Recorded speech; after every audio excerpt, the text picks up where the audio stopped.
Guess what's finally here? That's right, my CGC box from Comic-Con. Joelle Jones signatures, all right here. Let's find out what the grade is.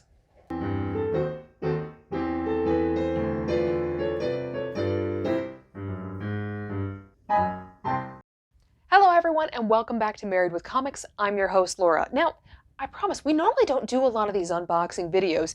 It sort of worked out, around Christmas time we had a couple boxes that, we gifted to ourselves. Then we had some gifts that arrived and then CGC was coming. So I knew this was on its way and it's finally here. So I am thrilled to share it with you. But before we get into the goodies, just a reminder, we are getting closer and closer to that 1,000 subscriber giveaway. If you are subscribed to this channel and you are commenting on videos, you will be entered in a chance to win Spawn 9.4 CGC copy. It is in beautiful condition. Thank you, Patrick, for donating this. And of course, you'll get a Married with Comics bookmark.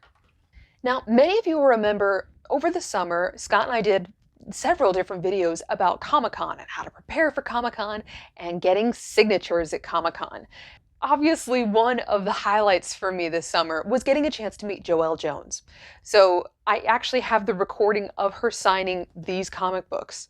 Well, we had a witness there from CGC, so we had her sign it and then everything went off to be slabbed. Now, not all the comics in this box are mine. So Kevin, who you all may remember from wondergirl.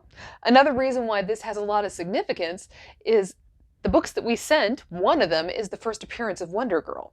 So this will always kind of have a special place in my heart. Kevin and I actually picked the exact same comic book. So we have the first appearance of wondergirl, yaraflor, and then of course we have ladykiller #1. So I'm just curious to see if we received different grades. The only disclaimer that I had told Kevin before we even sent anything off and I was collecting signatures from Joelle Jones was I didn't care if my copy of Ladykiller was an 8.5. We were keeping it indefinitely. I was too excited to have a copy of it, let alone signed by Joelle Jones. So let's see if it's as low as I feared it would be, or it should be quite a bit higher. You ready?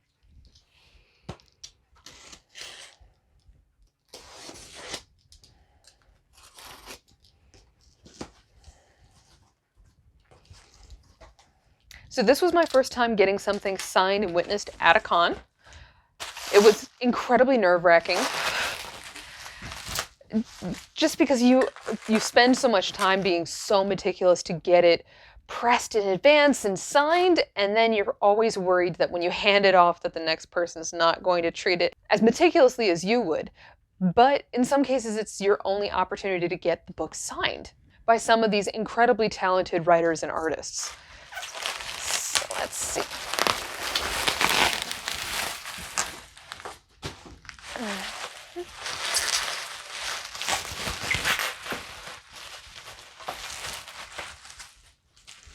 Ta-da! 4 books. The right number, that's a good start. Okay. So we have a wondergirl. So I'm actually going to take this out of the plastic. So it is yaraflor first appearance. So this is Futurestate Wonderwoman #1. This is a 9.8, by the way. So let me just state that first. Now, some of you are saying, but this isn't the first appearance of yaraflor. So you have the cameo that happened in Death Metal #7. However, that was written by Scott Snyder. However, this was the first time that yaraflor sort of made an appearance in her own solo title, cover, and of course it was a cover that was done by Joelle Jones. So some people consider Death Metal 7 to be the first appearance, some people say it's the cameo, and this is the first appearance. It didn't matter, I wanted to make sure when I was getting a Joelle Jones signature that it was on, in essence, the best title. So here's the first 9.8, and you do have her signature down at the bottom. And some of you are already noticing my red paint. This is not painted fingernails. This is actually, I'm in the middle of painting an accent wall, which you will all see in a future video. As soon as the CGC box arrived, I went ahead and kind of paused on all the painting. I did wash my hands, but as you can see, some of the dry paint is still all over the place. So I apologize for the red fingers. But 9.8. And the second is also a 9.8. So Kevin and I received the exact same grade, which is fantastic. And this one is signed in a different location. So the other one was signed down here. This one is signed over here. 2 beautiful 9.8s. Oh, I'm going to be so good. I really, really, really want to see what the other grade is on this one, but I'm going to be so good, you guys. You have no idea how much it's killing me. Okay. Hiding the other ladykiller from me because this is a 9.8. Ladykiller, signed by Joelle Jones. And it's perfect. I mentioned I absolutely love this series. Just, yeah. So, this one's a 9.8, but I did agree to take the lower grade of the 2. So let's see what the other one came back as.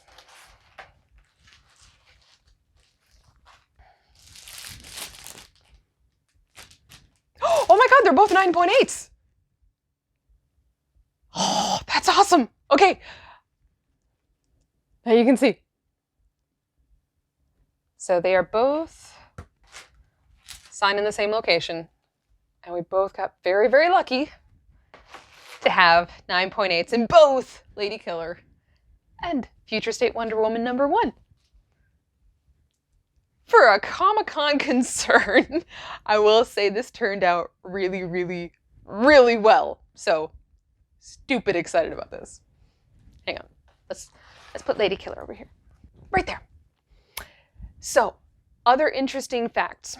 Before we went to Comic-Con, so Kevin found the books that were in fantastic shape, clearly.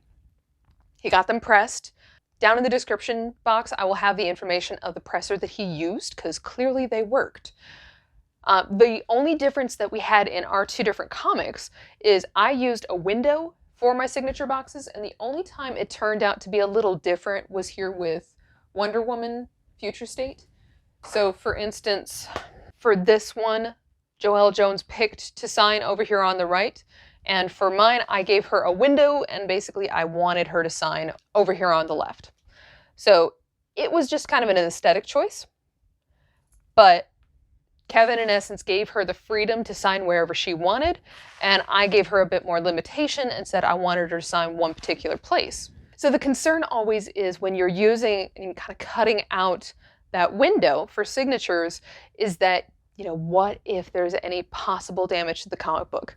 Clearly, we see in this particular case, it didn't cause any damage, there was no concern, and there was no issue, so you technically can use either one and still get amazing results. For Comic-Con, this is incredible. I am so excited. And I have 9.8s of Joelle Jones that are going to stay on this display forever, and Kevin ended up with 2 great 9.8s too, so I am thrilled beyond belief for both of us. Now we just got to see what comes at the next Comic-Con. Thank you all so much for tuning in. Gotta know down in the comments, have any of you sent any CGC slabs from Comic-Cons before? Have you had any luck, or have you had any bad luck?